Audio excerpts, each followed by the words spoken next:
দিয়েছিলাম।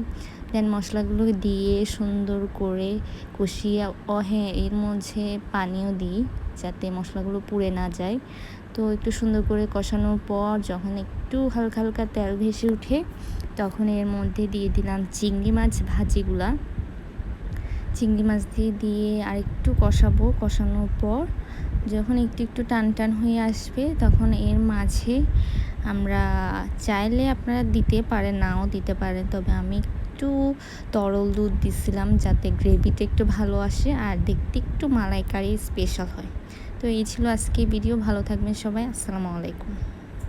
চিংড়ি মাছ ভাজিগুলা চিংড়ি মাছ দিয়ে আরেকটু কষাবো। কষানোর পর যখন একটু একটু টান টান হয়ে আসবে তখন এর মাঝে আমরা চাইলে আপনারা দিতে পারেন, নাও দিতে পারেন, তবে আমি একটু তরল দুধ দিছিলাম যাতে গ্রেভিটা একটু ভালো আসে।